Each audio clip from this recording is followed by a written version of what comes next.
Представители знака зодиака Рыбы. Рыбы и рыбки мои дорогие, здравствуйте.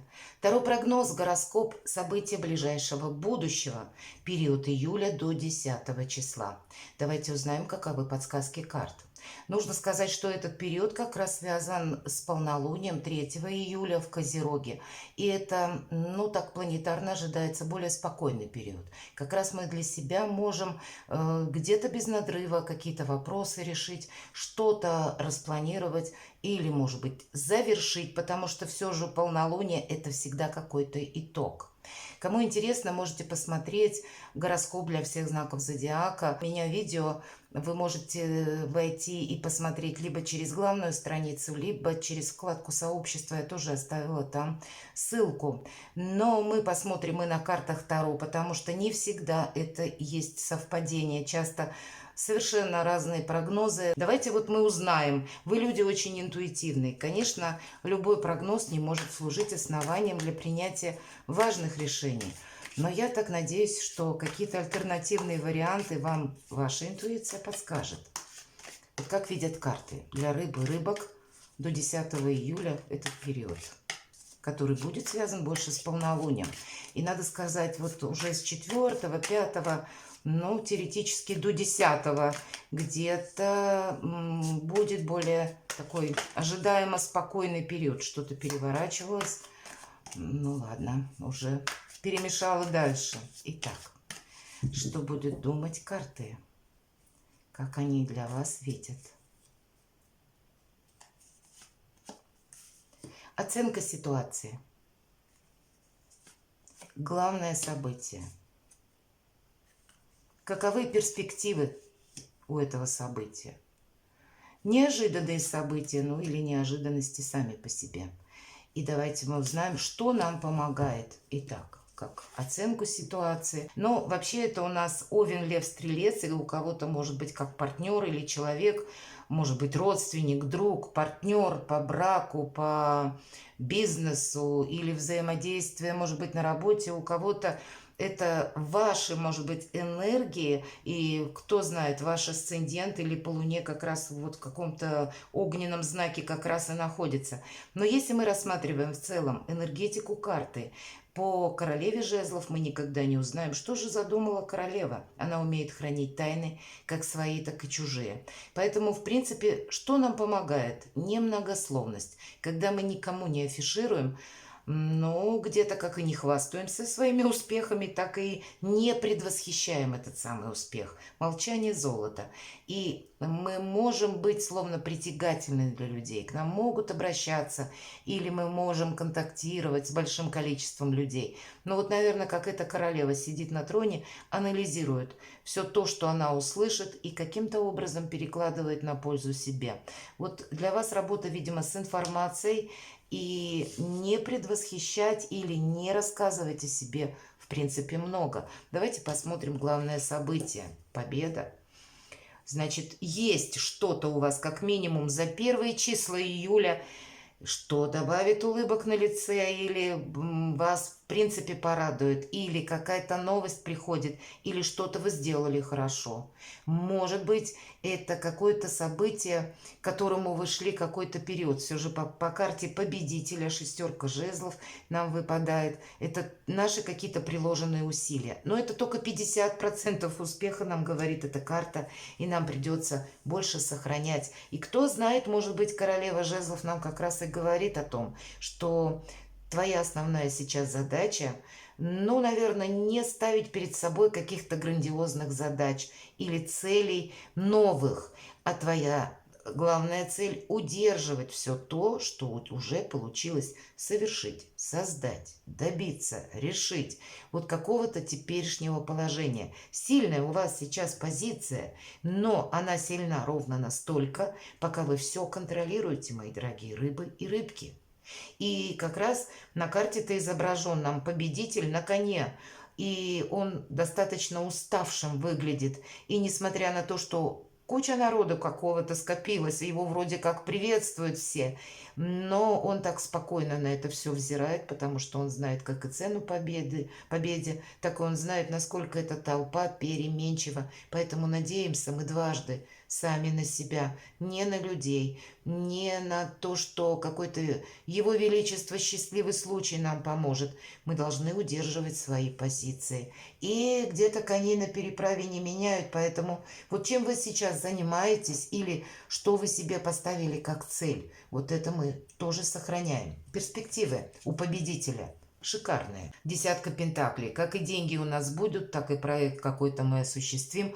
Мы какой-то итог можем подвести, понимаете? Значит, это ведь может быть все что угодно. У кого-то получение денег, у кого-то получение документов, у кого-то помощь семье или радостная новость семье. Ну что-то вы, мои дорогие рыбы и рыбки, определенно тут совершаете, получаете. В принципе, нет каких-то пролапсов в плане денег, финансов, да. Тут у нас больше получается, как и по деньгам, так и по документам, так и по приятным каким-то новостям. И это ведь перспектива. Поэтому мы словно заложили уже какой-то успех. Мы его удерживаем и увеличиваем.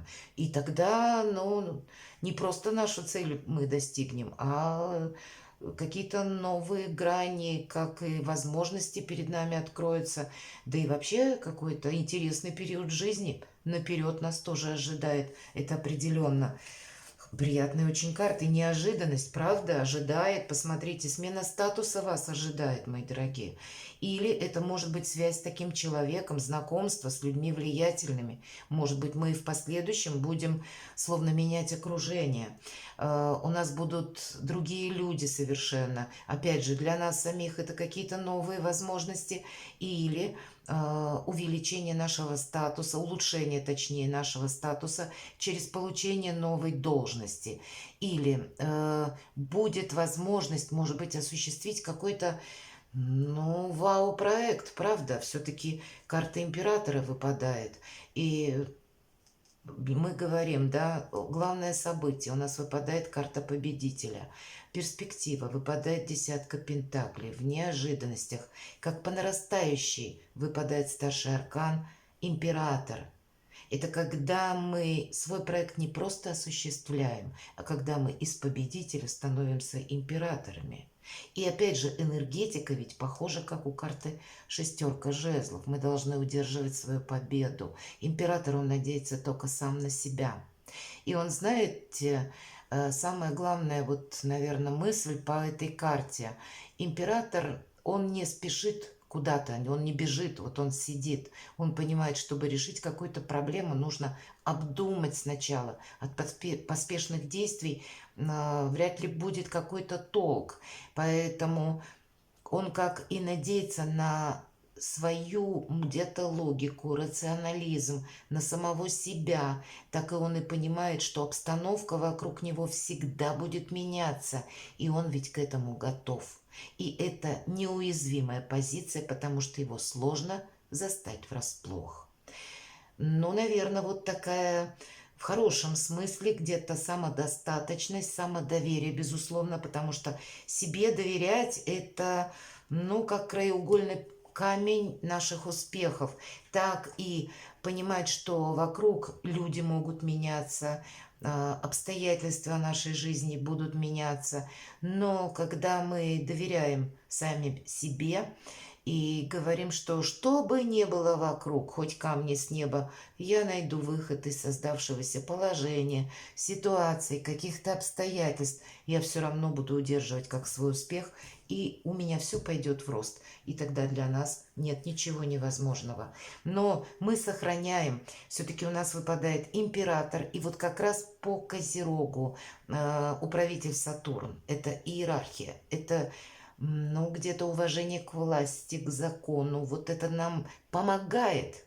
Мы ведь можем столкнуться с людьми, которые наделены властью. Мы можем общаться с такими людьми. И тогда мы должны быть где-то на их волне. Мы не должны плыть против течения. Понимаете? Нет. Мы должны как-то вписаться в какое-то, может быть, новое общество или в новые какие-то правила. Когда выпадает карта иерархии, император, мы не прыгаем через голову, а мы признаем эту иерархию, и вторично нам это тоже помогает, открывая перед нами какие-то возможности. Ну вот в таком ключе, в неожиданностях, значит, вот какие-то совершенно новые возможности. Но от того, как мы правильно этим распорядимся, будет зависеть наш успех или решение вот той цели, которую мы поставили. Так что же нам помогает? Смотрите, еще один старший аркан, страшный суд. Вы что-то завершаете. Тут не просто как вывод мы какой-то делаем или подводим какую-то черту во время, наверное, вот этого полнолуния в Козероге. А тут уже нам ангел трубит о том, что мы перелистываем историю своей жизни. Мы переходим как на чистую страницу, и нам карта говорит о том, что новые возможности открываются. Вот все то, что я сейчас где-то по предыдущим картам сказала, карта суммирует и говорит о том, что это как избавление от боли, избавление от страданий, от каких-то минусовых ситуаций или от сложного периода, который был до этого. Ангел трубит нам о возрождении, о новом интересе к жизни, о новом вдохновении, о вообще новом себе и качестве жизни. Два старших аркана может проиграться, как и в личной жизни, но я бы больше сказала, здесь где-то дела, работа, бизнес, деньги. Перекладывайте на себя, хотя у кого-то про семью это тоже говорится, просто у каждого своя история. Но тут по всем сферам как будто порядок и новые возможности. Но эти все сферы, даже и личная жизнь, все равно зависит как будто и от вашего статуса, от ваших правильно принятых решений тоже. Перекладывайте на себя, мои дорогие рыбы и рыбки, и будьте счастливы и любимы всегда.